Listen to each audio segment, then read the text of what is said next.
ओम शांति। आज 7 फरवरी 2024। आज की शेरवाणी की मुख्य पंक्तियां हैं। मीठे बच्चे, आत्म अभिमान विश्व का मालिक बनाता है, देह अभिमान कंगाल बना देता है। इसलिए आत्म अभिमानी भव। आत्म अभिमान विश्व का मालिक बनाता है, देह अभिमान कंगाल बना देता है। इसलिए आत्म अभिमानी भव। प्रश्न है, कौन सा अभ्यास अशरीरी बनने में बहुत मदद करता है? उत्तर है, अपने को सदा एक्टर समझो। जैसे एक्टर पाठ पूरा होते ही वस्त्र उतार देते हैं, ऐसे तुम बच्चों को भी यह अभ्यास करना है। कर्म पूरा होते ही पुराना वस्त्र, पुराना शरीर, कर्म पूरा होते ही शरीर छोड़ अशरीरी हो जाओ। आत्मा भाई भाई है, ये अभ्यास करते रहो। यही पावन बनने का सहज साधन है। शरीर को देखने से क्रिमिनल ख्यालात चलते हैं, इसलिए अशरीरी भव। ओम शांति। बाप बैठ बच्चों को समझाते हैं, क्योंकि बहुत बेसमझ बन गए हैं। 5000 वर्ष पहले भी तुमको समझाया था और देवी कर्म भी सिखलाए थे। तुम देवी देवता धर्म में आए थे, फिर ड्रामा प्लान अनुसार पुनर्जन्म लेते लेते और कलाएं कम होती गई। अभी जो है प्रैक्टिकली बिल्कुल ही कोई कला नहीं रह गई है, क्योंकि ये है ही तमो प्रधान रावण राज्य। ये रावण राज्य भी पहले सतो प्रधान था, फिर सतो रजो तमो बना है, अब तो बिल्कुल ही तमो प्रधान है। अब इसका अंत है। रावण राज्य को कहा जाता है आसुरी राज्य। रावण को जलाने का फैशन भारत में है। राम राज्य और रावण राज्य भी भारतवासी कहते हैं। राम राज्य होता ही है सतयुग में, रावण राज्य है कलयुग में। ये बड़ी समझने की बातें हैं। बाबा को वंडर लगता है, अच्छे अच्छे बच्चे पूरी रीति न समझने के कारण अपनी तकदीर को लकीर लगा देते हैं। रावण के अवगुण चटक पड़ते हैं, देवी गुणों का खुद भी वर्णन करते हैं। बाप ने समझाया है, तुम वो ही देवताएं थे, तुमने ही 84 जन्म भोगे हैं। तुमको फर्क बताया है, तुम क्यों तमो प्रधान बने हो। ये है रावण राज्य। रावण है सबसे बड़ा दुश्मन, जिसने ही भारत को इतना कंगाल तमो प्रधान बनाया है। राम राज्य में इतने आदमी नहीं होते। वहाँ तो एक धर्म होता है, यहाँ तो सब में भूतों की प्रविष्टता है। क्रोध लोभ मोह का भूत है ना। हम अविनाशी हैं, ये शरीर विनाशी है, ये भूल जाते हैं। आत्म अभिमानी बनते ही नहीं। देह अभिमानी बहुत हैं। देह अभिमान और आत्म अभिमान में रात दिन का फर्क है। आत्म अभिमानी देवी देवता सारे विश्व के मालिक बन जाते हैं। देह अभिमान होने से कंगाल बन पड़ते हैं। भारत सोने की चिड़िया था, कहते भी हैं ना। भारत कहते भी हैं, सब कहते भी हैं, परंतु समझते नहीं हैं। शिव बाबा आते हैं देवी बुद्धि बनाने। बाप कहते हैं, मीठे मीठे बच्चों, तुमको विश्व का मालिक बनाता हूँ। ये लक्ष्मी नारायण विश्व के मालिक थे। कब सुना कि इन्हों को रजाई किसने दी? उन्होंने कौन सा ऐसा कर्म किया जो इतना ऊंच पद पाया? कर्मों की बात है ना। मनुष्य आसुरी कर्म करते हैं तो वह कर्म विकर्म बन जाता है। सतयुग में कर्म अकर्म होते हैं, वहाँ कर्मों का खाता होता नहीं। बाबा समझाते हैं, समझने के कारण ना समझने के कारण बहुत विघ्न डालते हैं। कह देते हैं शिव शंकर एक है। अरे शिव निराकार अकेला दिखाते हैं, शंकर पार्वती दिखाते हैं। दोनों की एक्टिविटी बिल्कुल ही अलग है। मिनिस्टर और प्रेसिडेंट को एक कैसे कहेंगे? दोनों का मर्तबा बिल्कुल अलग है। तो शिव शंकर को एक कैसे कह सकते हैं? ये जानते हैं। जिनको राम संप्रदाय में आना है वही समझेंगे। आसुरी संप्रदाय गालियाँ देंगे, विघ्न डालेंगे, क्योंकि उनमें 5 विकार है। देवताएं हैं संपूर्ण निर्विकारी। उनका कितना ऊंचा पद है। अब तुम समझते हो हम कितने विकारी थे। विकार से पैदा होते हैं। सन्यासियों को भी विकार से पैदा होना है, फिर सन्यास करते हैं। सतयुग में ये बातें होती नहीं। सन्यासी सतयुग को समझते भी नहीं, कह देते हैं सतयुग है ही है। जैसे कहते हैं श्री कृष्ण हाजिरा हजूर है, राधे भी हाजिरा हजूर है। अनेक मत मतांतर अनेक धर्म हैं। आधा कल्प देवी मत चलती है, अब तुमको मिल रही है। तुम ही ब्रह्मा मुख वंशावली, फिर विष्णुवंशी और चंद्रवंशी बनते हो। ये दोनों डायनेस्टी और एक ब्राह्मण कुल कहेंगे, इनको डायनेस्टी नहीं कहेंगे। इनकी राजाई होते नहीं, ब्राह्मणों की राजाई नहीं होती। ये भी तुम ही समझते हो, तुम्हारे में भी कोई कोई समझते हैं। कोई तो सुधरते ही नहीं, कोई ना कोई भूत है, लोभ का भूत, क्रोध का भूत। सतयुग में कोई भूत होता नहीं, सतयुग में होते हैं देवताएं जो कि बहुत सुखी होते हैं। भूत ही दुख देते हैं, काम का भूत आदि मध्य अंत दुख देता है। इसमें बहुत मेहनत करनी है, मासी का घर नहीं है। बाबा कहते रहते हैं भाई बहन समझो तो क्रिमिनल दृष्टि ना हो जाए। हर बात में हिम्मत चाहिए। कोई कह देते शादी नहीं करोगे तो निकलो घर से बाहर, तो हिम्मत चाहिए। अपनी जांच भी की जाती है। तुम बच्चे बहुत पद्मा पदम भाग्यशाली बन रहे हो। ये सब कुछ खत्म हो जाएगा, सब कुछ मिट्टी में मिल जाना है।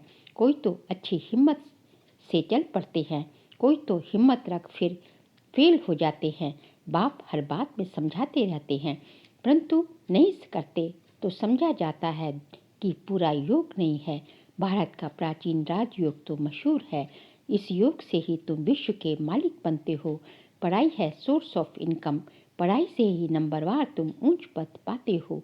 भाई बहन के संबंध में भी बुद्धि चलायमान होती है।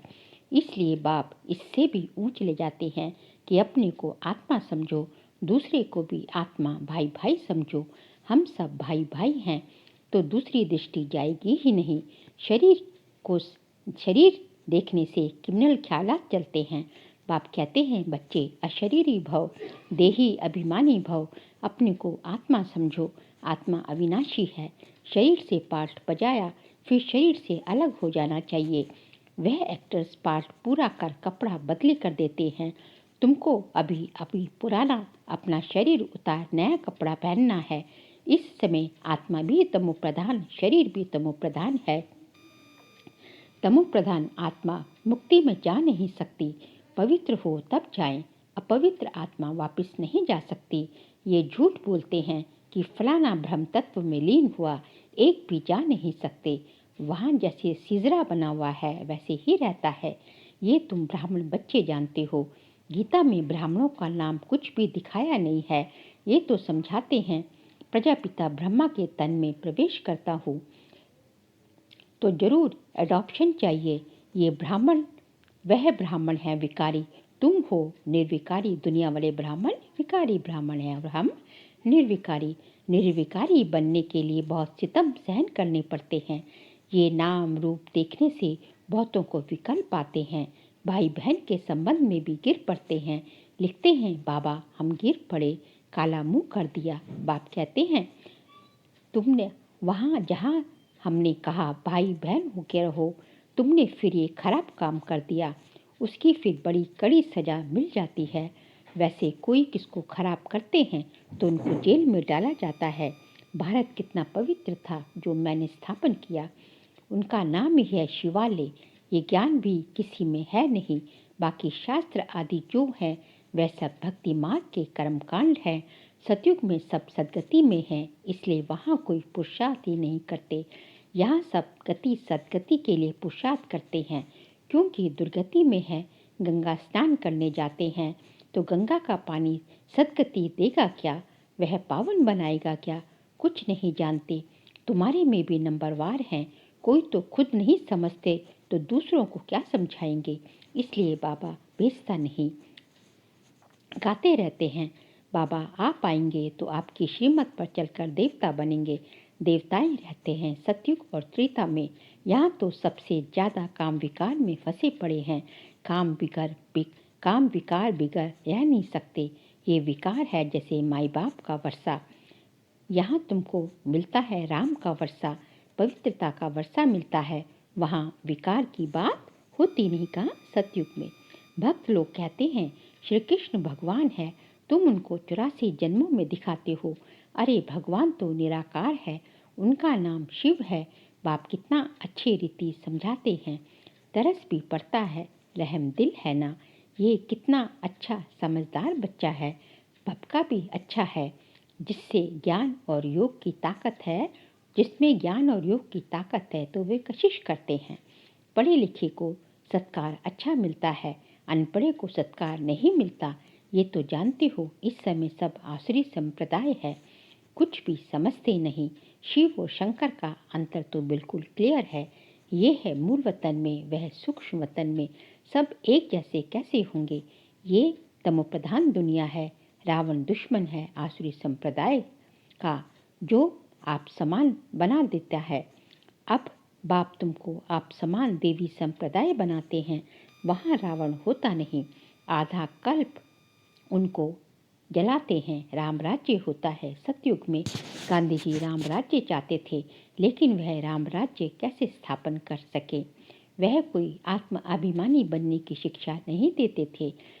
बाप ही संगम पर कहते हैं आत्म अभिमानी बनो, ये है उत्तम बनने का युग। बाप कितना प्यार से समझाते रहते हैं, घड़ी घड़ी कितना प्यार से बाप को याद करना चाहिए। बाबा आपकी तो कमाल है, हम कितने पत्थर बुद्धि बन गए थे, आप हमको कितना ऊंच बनाते हैं। आपकी मत बिगर हम और किसकी मत पर नहीं चलेंगे। पिछाड़ी को सब कहेंगे बरोबर ब्रह्मा कुमार कुमारियाँ तो देवी मत पर चल रहे हैं। कितनी अच्छी अच्छी बातें सुनाते हैं, आदि मध्य अंत का परिचय देते हैं, कैरेक्टर्स भी सुधारते हैं।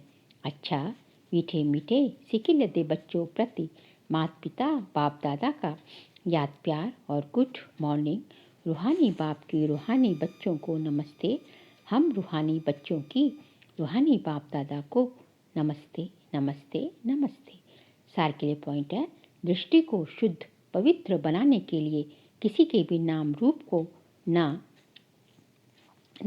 में ना फंसो। अशरीरी बनने का अभ्यास करो।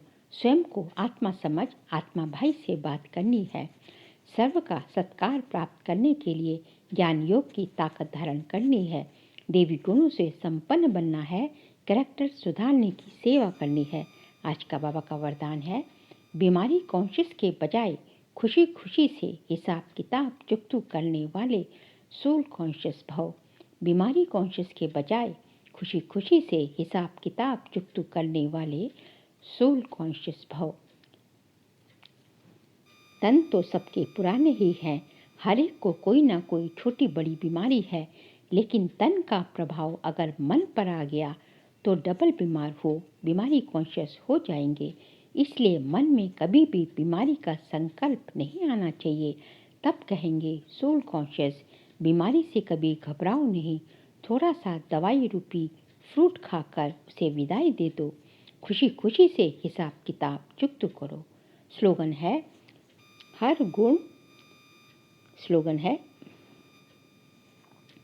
हर गुण हर शक्ति का अनुभव करना, अर्थात अनुभवी मूर्त बनना।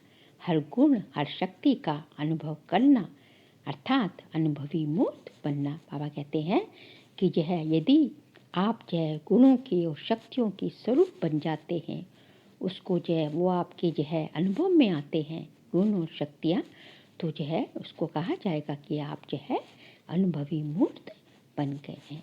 अच्छा, ओम शांति।